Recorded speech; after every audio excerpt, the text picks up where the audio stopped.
ప్రభువునందు అత్యంత ప్రియులైన మా ఆత్మీయులందరికీ ప్రభు పేరట నా శుభములు, దైవాశీర్వాదములు. దేవుని కృప మీకు ప్రకటిస్తూ ఉన్నాం. దేవుని సన్నిధి కాంతి మీకు నిత్యము తోడై ఉండును గాక. ఆమెన్. ఈ సోమవారపు రాత్రికాలమున చిన్న ప్రార్థన చేద్దాము. నాతో ఏకీభవించండి. ప్రార్థన చేసిన తర్వాత క్రైస్తవుని సిద్ధాంతము ఏంటి? ఒక 7 విషయాలు ఉన్నాయి. వాటిని మనము చూద్దాము. దానికి ముందుగా ప్రార్థన చేద్దాం. ప్రార్థనలో నాతో ఏకీభవించండి. పరిశుద్ధుడైన మా తండ్రి, సకల ఆశీర్వాదములకు కారకుడా, కారణభూతుడా, సర్వోన్నతుడా, కృపలకు ఆధారము, ఆశ్రయమైన వాడా, మీకు వందనాలు, స్తోత్రాలు చెల్లిస్తున్నాము ప్రభు.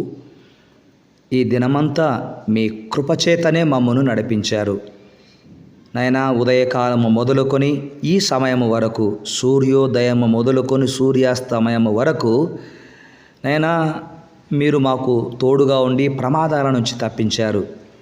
ఈ సమయంలో ఎందరో నాయనా ఈ లోకయాత్ర ముగించి ఉండవచ్చు, లేదా ప్రమాదాల ద్వారా గాయములై హాస్పిటల్లో ఉండవచ్చు, ఎన్నో సమస్యలను ఎదుర్కొని ఉండవచ్చు.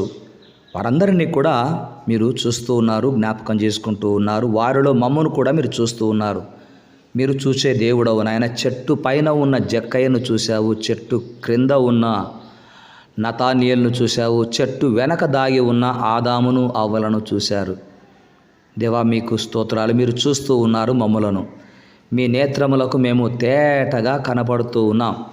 అందును బట్టి మీకు స్తోత్రాలు. ఈ రాత్రి కాలమున దయగల మా తండ్రి, ఎందరైతే వ్యక్తిగతంగా ప్రభు మరి కుటుంబంగా సంఘముగా ప్రార్థనలు చేస్తూ ఉన్నారు, వారందరి ప్రార్థనలు మీరు వింటున్నారు. అందును బట్టి మీకే స్తుతి స్తోత్రాలు చెల్లిస్తూ ఉన్నాం.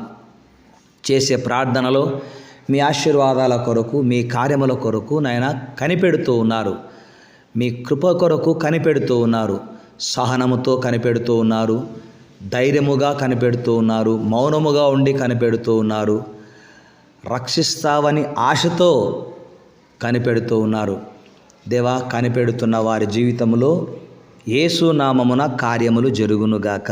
విశ్వాసమును బలపరచండి. మరి ముఖ్యంగా దేవా, మా దేశములో అనేక చోట్ల మేము చూస్తున్నప్పుడు భార్యాభర్తల గొడవలు, అన్నదమ్ముల మధ్యలో ఆస్తుల గొడవలు, చదువుకుంటున్న కాలేజీ పిల్లల మధ్యలో ర్యాగింగులు, ఇలాంటివి జరుగుతూ ఉంటున్నాయి.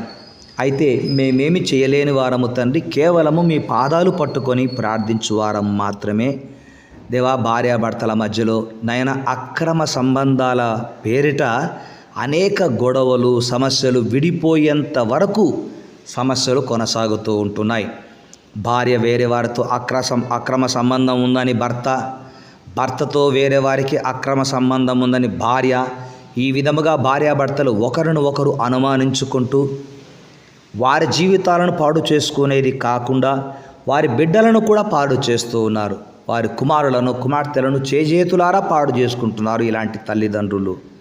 అలాంటి వారిని మీరు దర్శించండి నాయనా. వారిది తప్పేమి లేదు దేవా.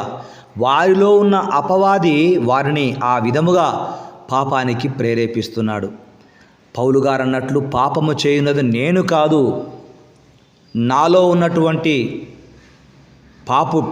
సాతానుడు అని చెప్పినట్లుగా దయగల మా తండ్రి, మరి ఈ లోకములో మేము జీవిస్తున్నాము గనక ఈ లోక ఆశలు, లోక ఆలోచనలు ఒకవేళ మాలో ఉంటే దేవా, యేసు నామములో ఈ రాత్రి మీరు దానిని తీసివేయుదురుగాక అని ప్రార్థన చేస్తుంటున్నాను. మీకే స్తుతి స్తోత్రాలు. సర్వోన్నతుడవునైనా సర్వశక్తి కలిగిన దేవుడవు దేవా, పాపానికి బానిసలైన వారిని దేవా మీరు జ్ఞాపకం చేసుకున్నామని కోరుకుంటూ ఉన్నాను. దయగలిగిన దేవుడవు నాయన, పాపము చేస్తున్నటువంటి వారు ఇది పాపము అని తెలుసుకునే విధముగా వారి మనోనేత్రములు తెరవబడునుగాక అని కోరుకుంటూ ఉన్నాను. మీ ప్రజలు మీ స్వాస్థ్యమునైనా మీ సొత్తైనటువంటి ప్రజలను దయగలిగిన మా తండ్రి అపవాది నైనా నానా ఆలోచనల చేత వేధిస్తూ, శోధిస్తూ, విడిపోయే విధంగా చేస్తూ ఉన్నాడు, పాడు చేస్తూ ఉన్నాడు. దేవా, ఈరోజు ఎందరైతే ఆ విధముగా ఉన్నారో వారందరినీ జ్ఞాపకం చేసుకోనమని కోరుకుంటున్నాను. మేమేమై ఉన్నామో అది కేవలము మీ కృపనే, మీ కృప ద్వారానే ఈరోజు మేము ఈ విధముగా ఉన్నాము గనక దయగల మా తండ్రి, ఈ లోకములో మా జీవిత కాలం అంతా నాయనా మీ సన్నిధిలో మేము నడవాలని, మీకు సాక్షులముగా జీవించాలని మేము ఆశపడుతున్నాము. ఈ లోకములో మాకు కావలసినవి ఏమిటో మీకు తెలుసును, వాటిని మీరు ఇవ్వగల దేవుడవు నాయన. అప్పుల బాధలో ఉన్నవారికి అప్పులు తీర్చుకునే మార్గము చూపించుదురుగాక.